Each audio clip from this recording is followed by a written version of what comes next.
You have upset the Alebrije.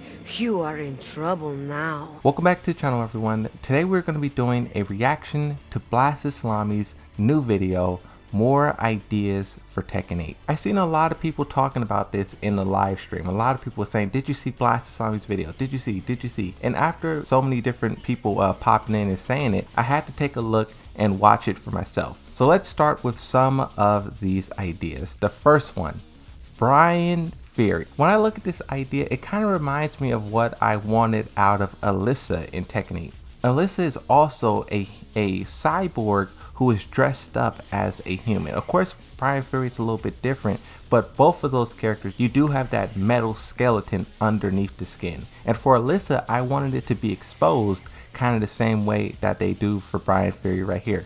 But I kind of like what Blast Islami did. I think that idea of showing the metal underneath the skin better suits Brian Fury than it does Alyssa. This design of Claudio is very simple, but I love it. I don't know why I like the one on the left so much, but I just love how like simple it is. It feels real. It feels authentic, you know? And then the Yoshimitsu design. A lot of people were asking me, what did you think about the Yoshimitsu? What did you think about the Yoshimitsu? And of course, this is the real reason why I had to check out this video, because I heard Blast Islami had another design for Yoshimitsu and it looks amazing. Everybody always asks me, what do I want Yoshimitsu to look like in Tekken 8? And I always respond with, I want him to look like an anime villain. I just want him to look crazy, to look mad. And this is very close to like something I would try to come up with. He looks like an anime villain. He looks crazy. He looks mad. Like the whole idea of that video is that these characters should show some progression, right? I think we wanted to go down the idea that like Brian is falling apart, and to sort of tie in some links with the Terminator, right? If they were able to incorporate that into Tekken 8, it would be insane, because Brian Fury quite possibly had it just as hard, if not harder, than the Mishimas. Brian Fury was a cop that turned sour and then eventually died. He was resurrected and then he had some troubles. I don't know if he actually died again, but Yoshimitsu saved his life. So this guy has like died and been on the brink of death so many times, and to be reaching that point once again, because that's the thing with Brian Fury, Dr. Boskanovich, he didn't actually fix him. It was a temporary fix. He put like a little battery, but he was supposed to do more, but it just didn't work out. So Brian Fury technically would be like either falling apart or running out of power if you just look at what Dr. Boskanovich tried to do, but at the end of the operation wasn't able to do. And I think showing that in his design, showing that how not only is he like going crazy and just more and more maniacal, but also he's falling apart. That's cool. Now this part here, they focus on Claudio's design. I really like this one because the thing about Claudio in Tekken 7, even though his design has a lot of importance, like you talk about the bandages on the arm, his right arm, and then underneath there's tattoos. And in the lore, if you guys saw some of the lore breakdowns that they did, in that arm, Claudio is holding the spirit that possesses Jun Kazama in Tekken Tag Tournament 1. It's a whole lot to explain, so just go watch that video if you have no clue what I'm talking about. But even though the design of Claudio's outfit in Tekken 7 holds a lot of importance to the story, I still think just visually as an outfit by itself, it's not one of the best. It definitely could have been better, in my opinion. And that's why I like this one so much, because it shows what Claudio could have been. This picture is really cool. The sorcerers right there. I think this Claudio not only feels really Claudio, but it almost feels more Claudio, like the idea of Claudio. That's an interesting statement. Said it feels like it's Claudio, but more Claudio. And I kind of would agree with that. His Tekken 7 design has a lot of story value, but it doesn't really have that like this is Claudio type of vibe. It has like, here's a bunch of lore and cool details for you guys to dissect, but it doesn't really feel like an actual like character. This one, when I look at this, it feels like a character. See, this is what I mean. You see how he has the bandages right there? You can see underneath he has tattoos. That aspect of the character is what I want to see in Tekken 8. The next one is Anna. When I think about Anna and Nina and what their designs will look like, it kind of ties into that whole aspect of their rivalry, because the story of Nina and Anna in Tekken 7 is kind of tragic.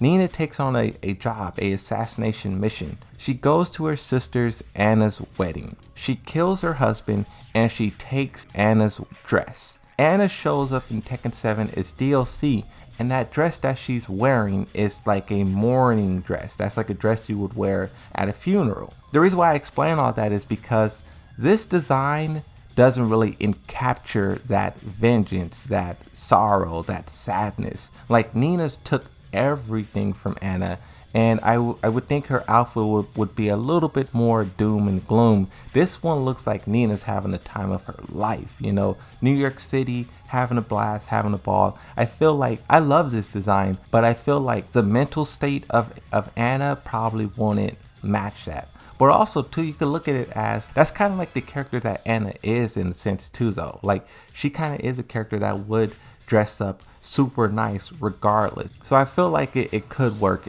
either way, you know. Next up is Eliza. This Eliza design, both of them are pretty good. And also I like the horn. I don't know what the idea around the horn is. I think that gives more character to the character in a sense, because we have a lot of characters who have horns, right? Kazumi, Devil Jin, Kazuya. So to have a character whose horns is like different this way, it doesn't really make her feel like she's a Devil Gene carrier. It kind of separates her from all the Devil Gene stuff and really tells you that this is like something else. So I like that idea as well. Next, they move on to Alyssa. For example, if we go back to what I was saying about Brian Fury, what I would want out of Alyssa maybe isn't what the character should be or would be. Like I was saying, I want the character to look like battle torn, like you could see the cybernetics underneath. If you think about it, Alyssa is protecting Lars and Jin. Her design in Tekken 8 should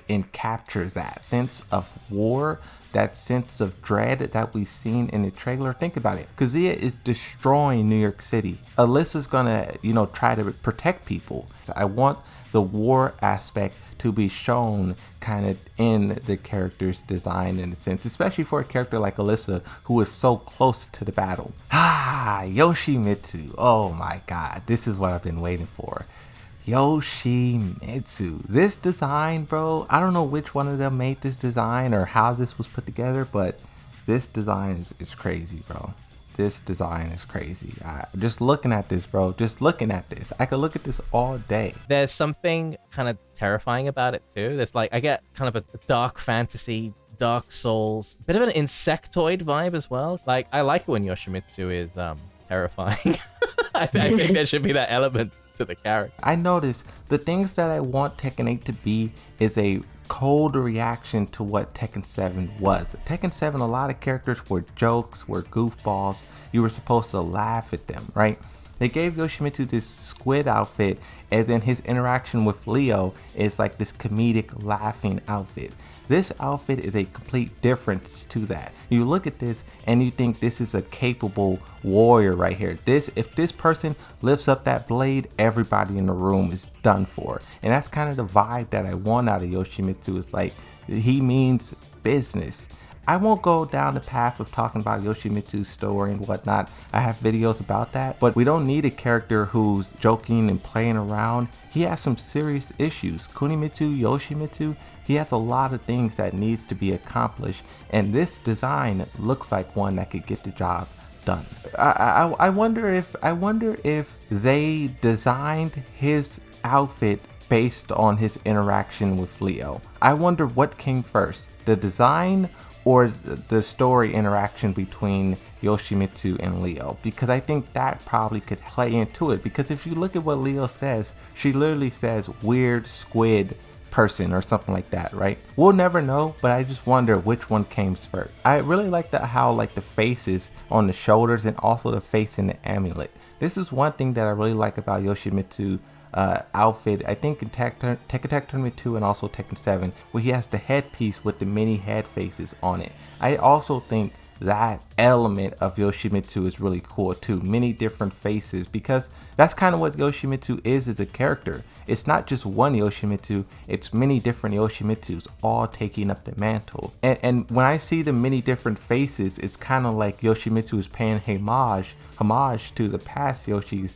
but also like the Yoshis that will come after, you know, the current one. I wouldn't want them to try to put faces in every outfit, but when you can and make it look good, I appreciate that, you know. Just seeing what they were able to come up with right here, it kind of just gives us a taste of what Tekken 8 could and will be like. You know, all of these different designs have different meanings behind it. So thank you everyone for watching. Hopefully you enjoyed this video, and I'll see you in the next one.